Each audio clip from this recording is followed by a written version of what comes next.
Welcome to Scope, I'm Hannah Jaku. In this week's episode, we see one business using its space in the skies to spread awareness on gender-based violence, and a monumental development with political leaders finally prioritizing the need to end violence in Papua New Guinea.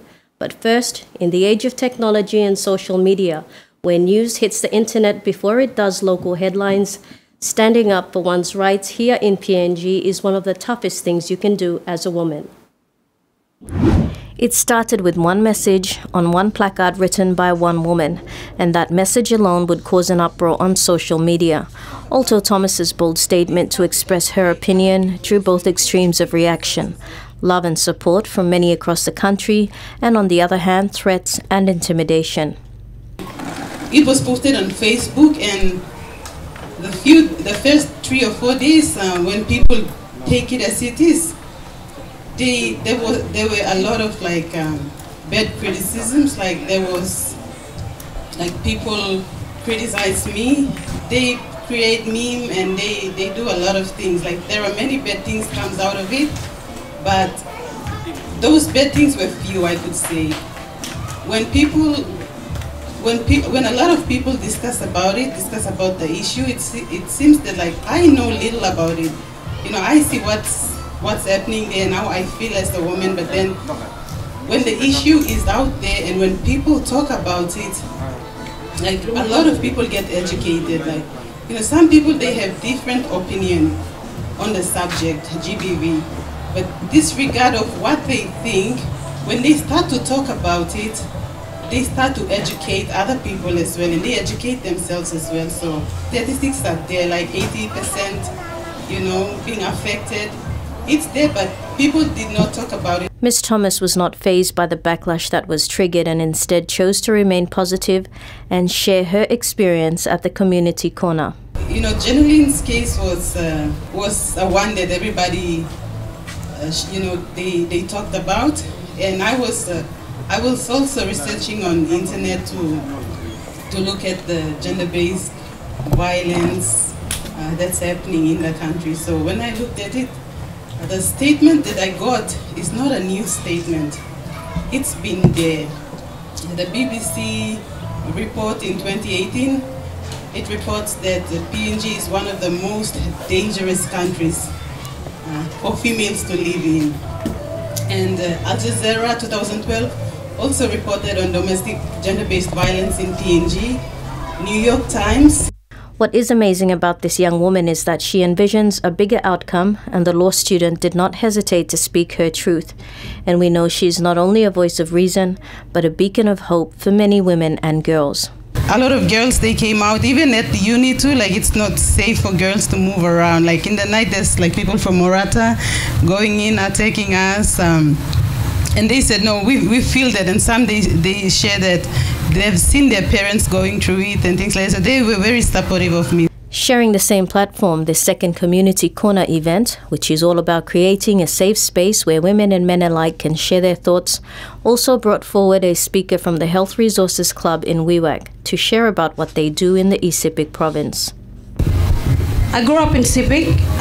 It's a small town. It's a small place. I think back then in the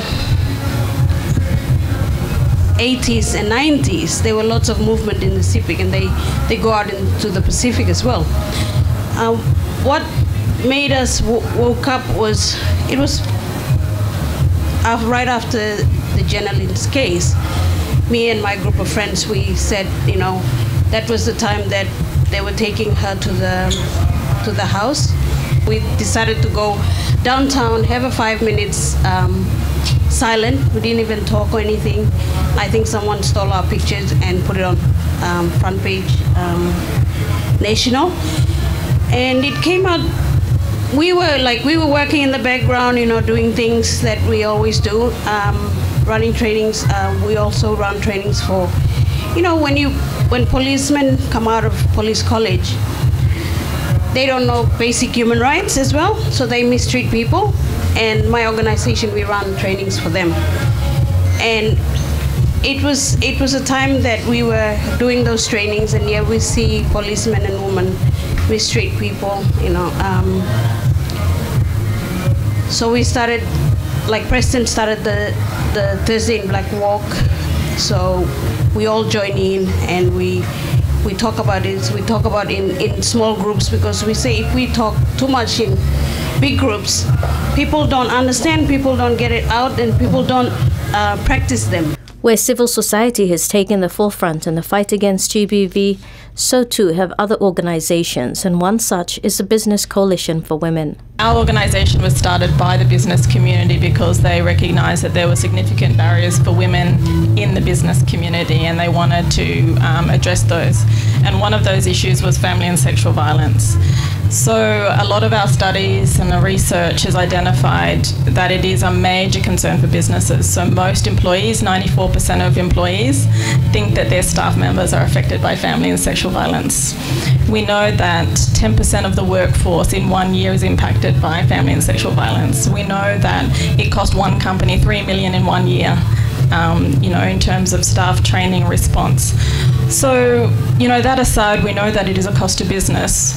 They now see it as a social imperative. So they really want to be part of that conversation to try and address family and sexual violence. But they also recognise that there are other players in this space that they need to join with. And like you, I would love to see more of us coming together and raising our voice a little bit better together, because we all come from different spaces, but we can also influence our own spaces. So whether you're an individual at the home, you've got a circle of influence. And my business, yes, we work with the business community to try and influence behavioural change, but also have a response around family and sexual violence. So we all can play a part, so we can all work at different levels to try and change. What I'm seeing is us going backwards. The Community Corner is an initiative of local businesswoman Sylvia Pascoe to use her now monthly event, the Palm City Markets, to create a space for concerned citizens to come together for constructive dialogue and exchange ideas through shared experiences to promote an end to violence in the country. For some reason we've decided no, culture and tradition is going to just stay as one thing, and that's it. That's the decision our generation's now decided to make. So I believe in building in a new culture, perhaps in this modern world. It starts with us doing things like these markets, like what you're talking about doing in East Civic. You're creating groups doing the same thing, having the conversation. We already have it in us to have these conversations. Watching my mum and her sisters now, when I go back to the village, I'm of that age that when they have those discussions, I'm involved with it, but I watched them doing it all my life. You said your grandfather would speak to his wife before he went and made any decisions. New Island culture is kind of matrilineal society. It's the same sort of context. The women get together and they talk about these things, and the men are the ones that stand out there and deliver the message and talk it and uphold that publicly. And they have that conversation, they come up with a decision together, and somehow you walk out of the village and you come to the city and everyone's like, no, this is how it's done in my culture.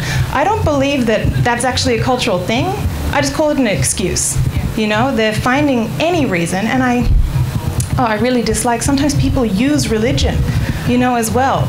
And somehow, some people have decided, we're going to turn the words a little bit to suit the problem that I'm creating so that I don't need to be held accountable. And then that ruins it for everyone. We take a break, and when we return, the momentum for change since the tragic passing of the late Jenalyn Kennedy.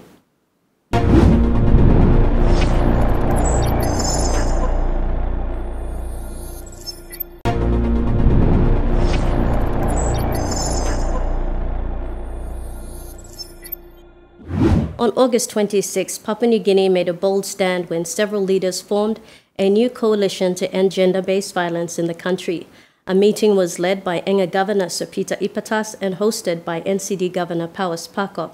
And the demand has been put on national government to deploy international law enforcement for support. A call for governors to take a more proactive role to implement strategies in their respective provinces to combat GBV. This coalition was formed immediately following the relaunch of the NCD GBV strategy in Port Moresby by NCD Governor Pauwes Pakop. Family Sexual Violence Action Committee, they've done wonderful work. They've done a lot of work. They've built the capacity, especially in safe houses. They built the capacity in terms of social and counseling services. They build the capacity to work with the police to do the prosecution. They've built up all the capacity in terms of other response and support to victims and survivors of gender-based violence. But the work is not enough. And we have run this strategy for the last 4 years, and now this strategy has come to an end, and we have revised it. First pillar is to get NCDC to be a gold standard organization. That means we start the change with us. We walk the talk. Zero tolerance on GBV inside the Commission. And this is fundamental to us achieving the wider outcome. Pillar 2 and 3 depends on Pillar 1. So the first strategy starts with us. And we have started rolling out this strategy already. We have undertaken a survey within the Commission. Half of our staff, including myself, have taken this survey. 92% believe that ending gender-based violence is extremely important. And 70% believe that NCDC should take the lead in ending gender-based violence in our city. If our staff, both in my office, in all our offices, and in the Commission, they are perpetrators of gender-based violence, they face the likelihood of being terminated. We have to enforce it at that level if we are serious about taking it out into our community and in the city as a whole. Pillar 2 is about our partners whom we have impact over.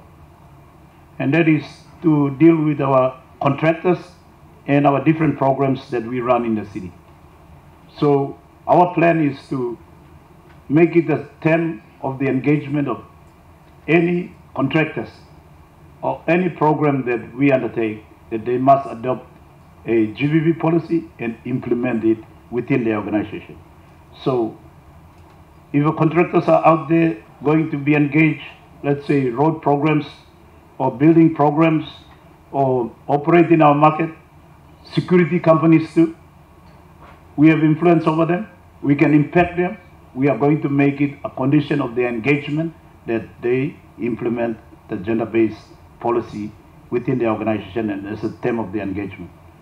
Pillar 3 is to disrupt and demand. And this is basically to go out into the wider community in the city. The corporates, NGOs, the church groups, and the public at large. This pillar basically focuses on behavior change and awareness, having conferences like this, setting up a GBV secretariat so that they can monitor and help us to implement the policy, helping with case management, working with the private sector, working with the community to ensure that we have a program working on behavior change. Started with Pillar 1. But we are forced now to start implementing Pillar 3, which is the third phase of our strategy, because of the death of General Kennedy. And probably one of the most pivotal announcements to have been made was delivered by Police Minister Brian Kramer. Whether this country is going to change or not, it's going to hinge on our police force. So the initial reforms that we're now going through with the police force, there are many, and many of the public do not see them.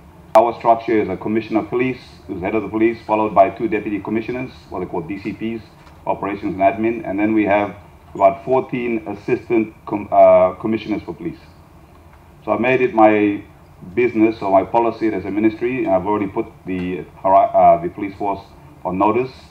In terms of gender-based violence, we have an ACP for the 4 regions, NCD and Central. For Highlands, East and Western, we have an ACP for NGI, New Guinea Islands. We have ACP for traffic, ACP for crimes. So the focus now is we're going to have an ACP for family sexual violence. I've had the opportunity and privilege to sit down with the respective OICs for about 13 stations, I think, around NCD and Central. And I had a roundtable discussion on their concerns about family sexual violence, what they face within the police force, understanding the issues of logistics, issues of vehicles, issues of equipment. other fellow members are refusing to assist in terms of IPOs or responding or arresting perpetrators because they themselves are perpetrators.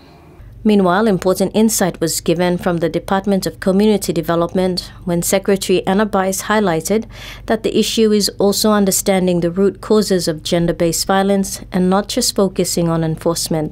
We've had a journey where we've dealt with many colonial laws. Times were changing, but the policies and the laws and the family laws that we had were very colonial, and they did not address the many issues that were affecting our country. And so as a department, we reviewed and we updated many of these laws. And so at this point in time, laws and policies, family laws and policies on protection and empowerment is not the issue. We have many. Gender is not a language that many understand, not yet in this country when you go to the villages. And so it's been tough trying to get this message across. But from the department, we've come to a point where it's easier to say family violence. It's easier to say community violence because these are all violence. We are dealing with violence in general. And throughout this fight to end violence, donor partners such as the United Nations continue to support government initiatives. Laws and policies alone cannot do the job. Women and girls must be both beneficiaries and active participants in decision-making and decisions that affect themselves. Again, I note the goal of Governor Barkov to create this partnership through the establishment of a technical working group to provide advice and galvanize action to eliminate violence against women and girls and children and to create a safer city. And the current wave of community movements in PNG attests to people changing their mindset. And part of the Spotlight initiative is to actually support nationwide those movements. Male advocacy itself must challenge cultural norms. It must demonstrate support for women as leaders in a movement to end violence against women, girls, and children. We all know that we have to do much more to respond to the cries for justice of women and girls who have suffered violence. And I can see that momentum gathering here, and I truly believe that the long-standing indifference by men to violence against women and girls is an outdated narrative for PNG. Now is the time, Governor, that's the name you gave to the strategy, can't be more appropriate than it is. And I'd like really to reaffirm the UN's full commitment to the whole array of skills, capacities, and resources that is able to mobilize locally and globally to work with you, Governor, with you governors, with you, Minister Creamer, with national authorities to ensure that we are able to finally make a difference in tackling the scourge of gender-based violence and violence against. After the break, a survivor's voice is heard and we see one company making a bold stand against gender-based violence.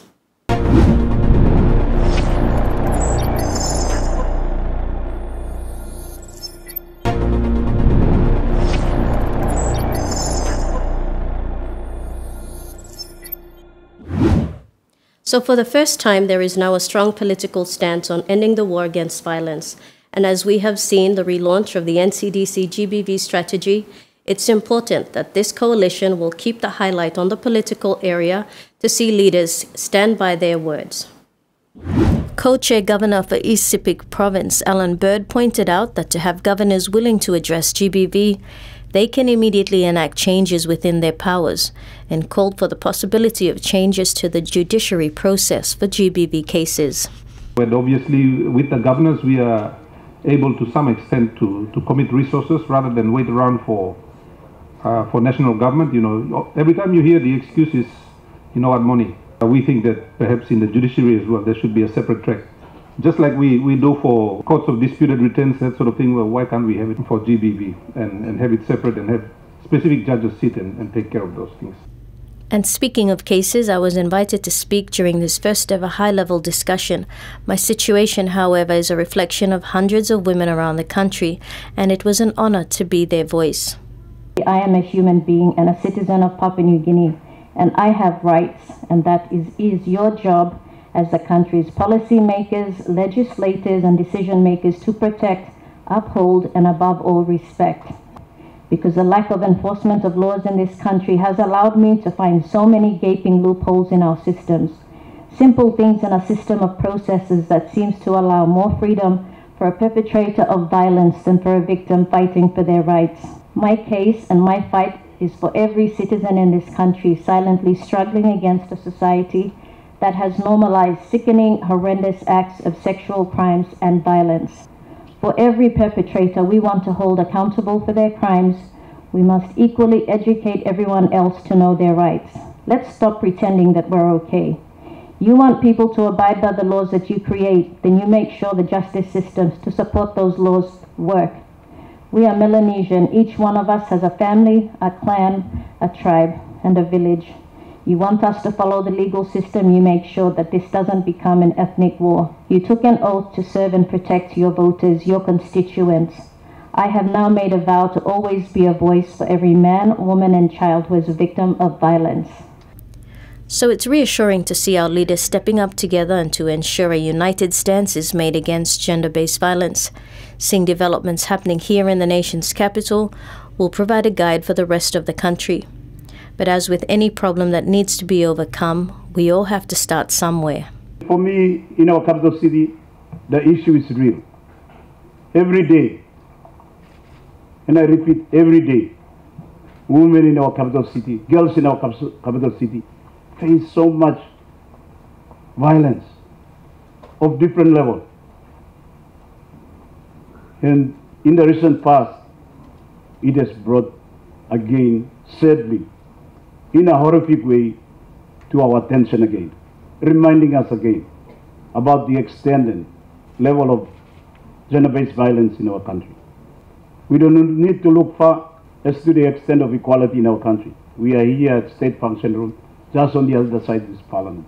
100% men. At a political level, everywhere, dominated by men. In business, it's still dominated by men. In the administrative sector as well, in NCDC, for example, only 30% or less than that are women. So we have a lot of very long way to go to achieve equality. What is pronounced very clear in the first national goals and directive principle of our nation. What should define our country and our people? It's pronounced in our constitution. Goal 1 calls for integral human development. That we should, everyone should take all effort to free ourselves from all forms of suppression and oppression. Gender-based violence is one big impediment to that goal. And to end tonight, we showcase a story that we ran recently on an aviation company who has taken responsibility of its social obligations by being a beacon of hope in this war against violence. Though the move to color the chopper an iconic pink was only made following the death of Jenalyn Kennedy, it now proudly bears the names of many other victims of gender-based violence, who may have been gone physically, but whose spirits and memories will soar with this chopper that not only raises awareness, but saves lives when they are called in to transport victims requiring immediate medical attention. The chopper is also used by politicians. Tahiri says by using their chopper, political leaders will be reminded of the women our country failed to protect. So there is hope that PNG together can unite and conquer an evil. Gender-based violence has been allowed to permeate in our communities, but it all starts with one voice. Personally, for me, as a citizen of this country, I feel like that's one of the key messages that the intent of all these similar events that take place in terms of our civil society, our NGOs, voicing their opinions and their views on what important issues of this country, and one of which that is creating a safe environment for all of us, conducive environment for all of us. Development doesn't take place overnight, which we all know. Rome wasn't built in a day. And gender-based violence issue is not only about men killing women, but it's about men and women and children, issues affecting a household, issues affecting the community that we live in, issues affecting our society. And we must always remember that we are a Melanesian country, and our Melanesian principles apply in terms of our day-to-day lives. And so where do the security aspect comes in? Where do that support come in from our relatives, from our Wantoks, from our tribesmen? from our clan members? Where does that support come in? We must continue to encourage our conversation. Thank you for tuning in to Scope. Next week, we talk to an SME and local businesses to see how they are adapting to the COVID-19 control measures. Join me again. I'm Hannah Jaku. Goodbye.